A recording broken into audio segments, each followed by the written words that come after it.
कहानी की शुरुआत में हम डैनबी नाम की एक लड़की को देखते हैं जो काफी परेशान सी लग रही थी। वो मन ही मन दुआ करने लगी कि बस किसी भी तरह मैं गायब हो जाऊं यहाँ से। तभी उसकी नजर एक खड्डे पर गई जिसमें बारिश का पानी भरा हुआ था। डैनबी ने पास जाकर देखा तो उसे पानी में कुछ लोग अजीब से कपड़े पहने हुए नजर आए। वो सब बारिश के लिए दुआ कर रहे थे। उन लोगों का कहना था कि पिछले 3 साल से बारिश नहीं हुई, लोग सूखेपन की वजह से मर रहे हैं। तभी अचानक से डैनबी ने उस पानी में छलांग लगा दी और वो सीधा उस जगह पहुंच गई जहां वो लोग बारिश की दुआ कर रहे थे। डैनबी उन सबको देखकर हैरान हो गई। उन लोगों से पूछने लगी कि तुम कोई राजा रानी वाले सीरियल की शूटिंग कर रहे हो ना? लेकिन वहां मौजूद राजा को उसकी हरकतें बहुत अजीब लगी। वो थोड़ा घबरा गया और गुस्से से पूछने लगा कि तुम कोई चुड़ैल तो नहीं? डैनबी ने थोड़ा घबरा कर कहा कि मैं कोई चुड़ैल वुड़ैल नहीं हूँ, 12वीं क्लास में पढ़ने वाली एक बच्ची हूँ। इतने सालों में भाषा बहुत बदल जाती है। उसके बोलने के तरीके से लोगों को लगा कि शायद ये कोई जादुई मंत्र पढ़ रही है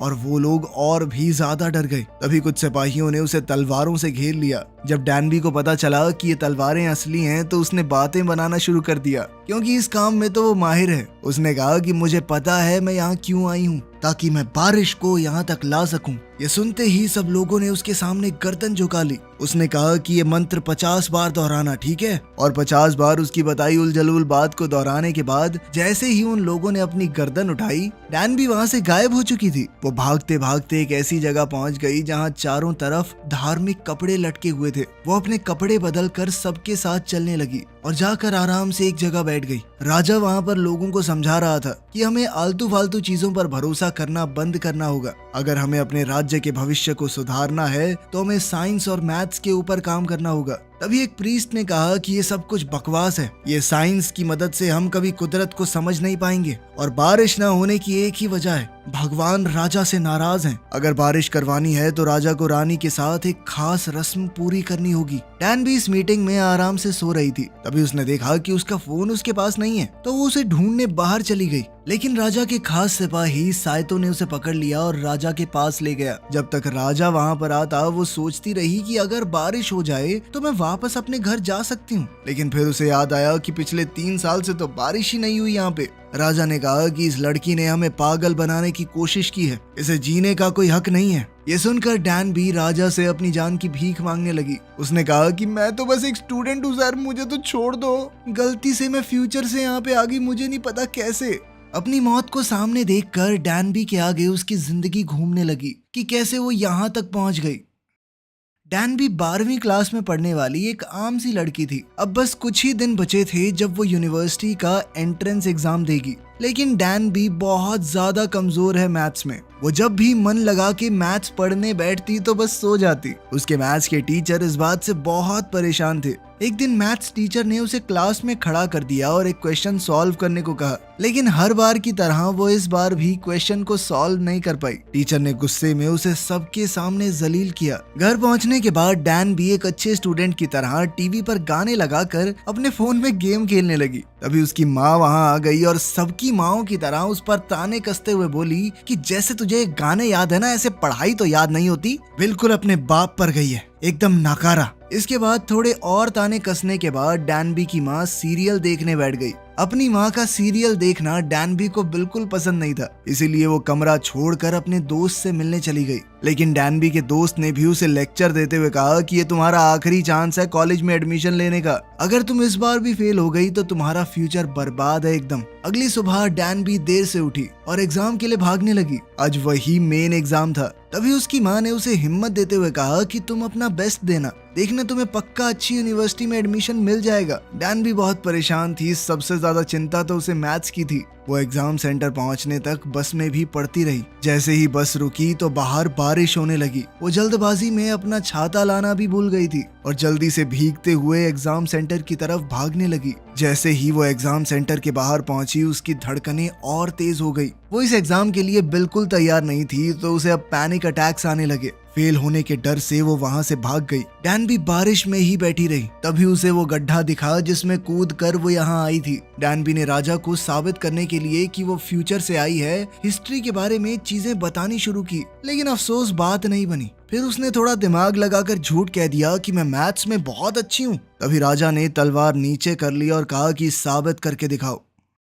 राजा ने डैनबी को एक सवाल दिया हल करने के लिए। डैनबी की राइटिंग तो बहुत बेकार थी, लेकिन डायग्राम देखकर राजा समझ गया कि ये सही जवाब है और साथ ही सॉल्यूशन भी बहुत बढ़िया था। ये देखकर राजा का मुंह खुला का खुला रह गया। राजा ने कहा कि हमारे देश के बड़े से बड़े जीनियस भी इस प्रॉब्लम को सॉल्व करने के लिए 3 दिन लगाते हैं, तुमने 1 मिनट के अंदर कर दिया। इसके बाद तो सब लोग डैनबी को ऐसे देख रहे थे मानो वो कोई बहुत बड़ी जीनियस हो, जबकि जिस समय से डैनबी आई थी वहां तो वो एकदम नालायक थी, लेकिन इस समय में बाकी सब तो दूसरी क्लास की मैथ्स में फंसे पड़े हैं। अब राजा ने डैनबी को एक ऑफर दिया, अगर तुम हमारे लोगों को मैथ सिखाओ तो बदले में मैं तुम्हें घर भेजने का वादा करता हूँ। डैनबी के पास कोई चारा तो था नहीं, तो वो मान गई। उसका पहला स्टूडेंट खुद राजा है। साथ ही राजा ने उससे कहा कि अब से तुम्हें एक लड़का बन के यहाँ रहना होगा, क्योंकि तुम चाहे जिस मर्जी समय से आई हो, इस जमाने में लड़कियां टीचर नहीं होती। डैनबी ये जानकर चौंक गई कि राजा को काउंटिंग तक नहीं आती। डैनबी ने राजा को सिखाने की शुरुआत बेसिक्स से की, पहले नंबर, फिर प्लस माइनस, मल्टीप्लाई वगैरह वगैरह। कुछ दिनों में राजा का मैथ्स का टेस्ट होने वाला था। दरअसल राजा ने एक दूसरे देश के आदमी से शर्त लगा रखी थी और वो कॉन्टेस्ट कुछ ही दिन में होने वाला था। राजा ने कहा कि अगर मैं हारा तो सजा तुम्हें मिलेगी। इसीलिए डैनबी बेचारी डर के मारे राजा को पूरी लगन के साथ पढ़ा रही थी। ऊपर से साइतो पीछे बैठा प्यारी सी धुन बजा रहा था ताकि राजा का पढ़ाई में बेहतर ध्यान लगे। राजा को सीखने में बहुत टाइम लग रहा था, तो डैनबी ने गुस्सा होकर राजा के माथे पे थप्पड़ जड़ दिया, जिसके लिए साइतो ने तुरंत उसके ऊपर तलवार तान दी, क्योंकि राजा को तो बिना उनकी मर्जी के छूना ही बहुत बड़ा गुनाह था। उसने तो माथे पे चमाट दे दिया, मगर राजा ने उन्हें रोक दिया। साथ ही उसने रानी को आते हुए देखा और ये देखते ही राजा ने सारे मैथ्स के पेपर छुपा दिए और ऐसे एक्टिंग करने लगा कि वो म्यूजिक सीख रहा है। एक दिन खाना खाते वक्त राजा को महसूस हुआ कि डैनबी उसे काफी देर से देख रही है, तो उसने डैनबी को भी खाने के लिए न्योता दे दिया, लेकिन डैनबी को वो खाना पसंद नहीं आया। जब राजा ने कहा कि अच्छा तो है, क्या कमी है इसमें, तो डैनबी उसे अपने साथ किचन में ले गई और उसके पास एक पैकेट इंस्टेंट नूडल्स का पड़ा था। राजा को वो थोड़े ज्यादा मसालेदार लगे, लेकिन टेस्ट बहुत ही जबरदस्त था। जब डैनबी ने कहा कि मिर्च ज्यादा लग रही है तो पानी पी लो, तो राजा ने मना कर दिया और सुड़प सुड़प करके सारे नूडल साफ कर दिए। अगले दिन सब लोग राजा के चीखने की आवाजें सुन रहे थे। डैनबी जल्द ही राजा को देखने गई कि क्या हो गया इसे। उसने देखा कि राजा के चेहरे पर कुछ लिख कर लगाया गया था ताकि उसके ऊपर हुआ काला जादू टूट जाए। डैनबी ने ताबीज राजा के कान से हटाते हुए कहा कि देखो सर, आपका पेट खराब हुआ है ज्यादा मसालेदार नूडल्स खाने की वजह से। आपके पेट को आदत नहीं है उस सब की। काला जादू नहीं किया किसी ने, मसाले की वजह से बस थोड़ा स्टमक अपसेट है। राजा ने पूछा ये स्टमक क्या होता है, जिसके बाद डैनबी ने राजा को शरीर के अंगों के बारे में बताया कि यहाँ पर एक हार्ट होता है, यहाँ पर किडनी वगैरह वगैरह। साथ ही उसने राजा को हार्ट बीट सुनाने की कोशिश की, लेकिन राजा कहने लगा कि मुझे कुछ महसूस नहीं हो रहा। तो डैनबी ने राजा से कहा कि जिस दिन आपको किसी से प्यार होगा ना, तब दिल थोड़ा तेजी से धड़केगा, उस दिन आसानी से महसूस हो जाएगी। डैनबी के पास उस समय के लोगों के हिसाब से बहुत ज्यादा ज्ञान था। ये देखकर राजा बहुत इम्प्रेस हुआ। इसके बाद तो राजा ने कहा कि अब से तुम हमारे सारे स्कॉलर्स को पढ़ाओगी, सिर्फ मैथ नहीं बल्कि साइंस और खेती के बारे में भी। उस रात राजा ने उसे एक संतरा खाने को दिया, जिसके बाद डैनबी ने राजा का शुक्रिया अदा किया और फटाक से उसे खा गई। ये देखकर राजा को बहुत गुस्सा आया। उसने कहा कि ये फ्रूट तुम्हें 3 दिन में खाना चाहिए था। तुम्हें पता भी है ये फल कितना कीमती है, कदर नहीं है तुम्हें चीजों की। डैनबी ने जवाब दिया कि इतना ड्रामा करने की कोई जरूरत नहीं है, एक संतरा ही तो था, क्या बड़ी बात है इसमें। कुछ देर बाद वो दोनों महल में बॉल के साथ खेलने लगे। आज राजा बहुत सालों बाद इतनी देर भागे थे। एक दूसरे के साथ इतना समय बिताने से वो दोनों अब काफी करीब आ गए थे। यहाँ तक कि रानी को भी अब डैनबी से जलन होने लगी। राजा उसे मना ही रहा था कि तभी एक थकी हारी डैनबी के हाथ से बॉल गिर पड़ी और वो कुछ अजीब सा बर्ताव करते हुए नींद से चूर होकर नीचे गिर पड़ी। जैसे ही वो नींद से उठी तो उसने राजा से माफी मांगना शुरू कर दिया, लेकिन राजा ने कहा कि ऐसा कुछ नहीं हुआ, तुम सब भूल जाओ। इसके बाद वो दोनों सैर पर निकल गए। तब राजा ने उसे कहा कि अगर तुम इस मिशन में कामयाब हो गई तो हम तुम्हें अपने दरबार में अच्छे ओहदे पर रखेंगे और उपहार के तौर पर एक बेशकीमती घोड़ा भी देंगे। डैनबी ने कहा कि मुझे कुछ नहीं चाहिए, मैं पहली बारिश होते ही अपने घर लौट जाऊंगी। राजा ने कहा कि तब तक के लिए मुझे राजा मत समझो, हम दोनों बराबर हैं। लेकिन अगली ही रात एक भयानक हादसा हुआ। डैनबी को राजा का मजाक उड़ाने के जुर्म में हिरासत में ले लिया गया। वो लोग डैनबी को रस्सियों से बांधकर टॉर्चर करने लगे। सबको लग रहा था कि डैनबी एक लड़का है, लेकिन तभी राजा ने वहां आकर उसे छुड़ाया। उन्होंने कहा कि ये लड़का बहुत बड़ा जीनियस है, तुम सबका मिला दें, उससे ज्यादा दिमाग है इसके अंदर। जिसके बाद एक प्रीस्ट ने कहा कि अगर ऐसा है तो मैं खुद इसका टेस्ट लेना चाहूंगा। सुनो लड़के, तुम्हारे पास 2 हफ्ते हैं, अगर 2 हफ्तों में तुमने बारिश नहीं करवाई तो तुम्हारी जान ले लेंगे हम। लेकिन डैनबी ने हार नहीं मानी और दिन रात हर चीज का हिसाब लगाती रही। वो हवा में नमी का हिसाब लगाकर ये प्रेडिक्ट करना चाहती थी कि आखिर बारिश कब होगी। उसने देखा कि नमी ठीक ठाक हो चुकी है, जल्द ही बारिश होगी। और कुछ दिन बाद सच में बारिश होने लगी। डैनबी के दिल में खुशी की लहर दौड़ पड़ी। डैनबी ने वैसा ही एक गड्ढा देखा जिसमें से होते हुए वो यहाँ आई थी। वो चाहती तो यहाँ से जा सकती थी, पर अब वो यहाँ से बिना राजा का काम पूरा किए नहीं जाना चाहती थी। उसने बारिश के पानी को मापने और स्टोर करने का तरीका बनाया था। तभी राजा को याद आया कि डैनबी तो पहली बारिश में चली जाएगी। वो भागते हुए डैनबी के घर के पास पहुंचा। वहाँ राजा ने देखा कि डैनबी एक जगह खड़ी रो रही थी। राजा उसकी मेहनत को देखकर बेहद खुश था। उसने डैनबी का हाथ अपने दिल पर लगाया जो कि अब जोरों से धड़क रहा था, जिसका मतलब साफ था कि राजा उसे चाहने लगा था। दूसरी तरफ प्रीस्ट ने साइटो को अपने पास बुलाया और कहा कि उस स्कॉलर को मार दो, वो पक्का भविष्य से आया है। साइटो जल्द ही राजा और डैनबी के पास पहुंचा। उसने राजा को बता दिया कि महल में कुछ लोग डैनबी को मारना चाहते हैं। जिसके बाद राजा ने उसे डैनबी को लेकर जंगल में भेज दिया ताकि कुछ वक्त तक वो हमलावरों से बच सके। उधर महल में प्रीस्ट राजा को समझा रहा था कि उस लड़के ने तुम्हें जो कुछ भी सिखाया है वो सब भूल जाओ, हमें अपनी परंपराओं को मानना चाहिए, उस लड़के की फालतू बातों को नहीं। मगर राजा ने उसकी बात को अनसुना कर दिया और डैनबी को ढूंढने निकल पड़ा। जंगल में कुछ दूसरे हमलावरों ने साइटो और डैनबी को देख लिया। साइटो ने जल्दी से डैनबी को घोड़े पर भगा दिया और खुद उनका सामना करने के लिए रुक गया। डैनबी भागती रही और ऐसी जगह जाकर रुकी जहाँ से उसे आगे का रास्ता समझ नहीं आया। तभी उसे राजा की बात याद आई। राजा ने उसे एक बार बताया था कि सूरज उसी दिशा से निकलता है जहाँ उसे जाना है। तो वो सूरज की रोशनी को देखते हुए आगे बढ़ने लगी। राजा पहले ही वहाँ उसका इंतजार कर रहे थे। उस रात वो दोनों एकांत में बैठकर तारे देख रहे थे। डैनबी ने कहा कि फ्यूचर में हमें तारे थोड़े कम ही देखने को मिलते हैं, लेकिन राजा ने बात बदलते हुए कहा कि मैं तुम्हें पसंद करने लगा हूँ। मैं एक ऐसी भाषा बनाना चाहता हूँ जिसे सभी लोग आसानी से पढ़ लिख सकें। तभी डैनबी को कुछ याद आया। उसने अपनी जेब से एक नोट निकाला। भविष्य में कोरिया के पैसों के नोट पर राजा की फोटो छपेगी। ये देखकर वो समझ गई कि राजा जिंदगी में कुछ तो बहुत बड़ा करने वाला है।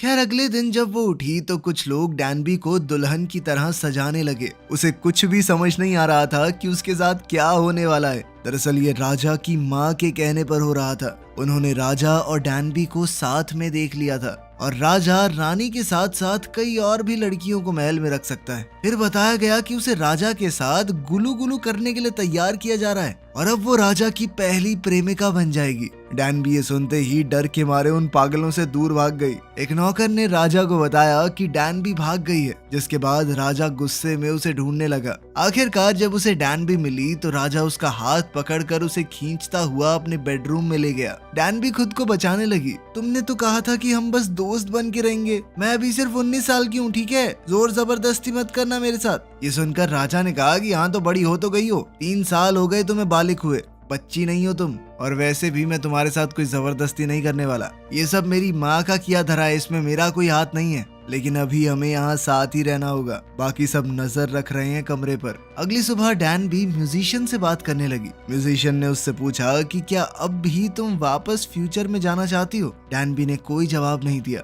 वो बहुत परेशान लग रही थी। उसी रात उसने दिन और महीने गिनने का अपना नया सिस्टम देखा, जिसे बनाने में उसने भी मदद की थी। इसकी मदद से उन लोगों को दिन और महीनों की सटीक जानकारी मिलेगी। इसके बाद राजा डैनबी के पास आया और उसे कुछ दिखाने के लिए ले गया, जिस पर वो काफी दिनों से काम कर रहा था। राजा ने कुछ नए अक्षर बनाए थे जिन्हें समझ पाना आम लोगों के लिए भी काफी आसान रहेगा। वो ये नहीं चाहता था कि सिर्फ कुछ गिने चुने लोग ही पढ़े लिखे रहें। साथ ही उसने इस सब के लिए डैनबी का शुक्रिया अदा किया। अगर तुम ना होती तो मैं ये कभी नहीं कर पाता। जैसे ही दोनों हॉल के बीच में पहुंचे, राजा ने डैनबी को कुर्सी पर बैठा दिया और उसके बालों में शाही पिन लगाई। मान्यता ये थी कि अगर राजा किसी लड़की के बालों में ये लगा दे तो उसकी शादी हो जाती है राजा से। राजा ने डैनबी से पूछा कि क्या तुम पूरी जिंदगी मेरे साथ यहाँ रहोगी। डैनबी ने रोते हुए कहा कि मैं चाहकर भी ऐसा नहीं कर सकती।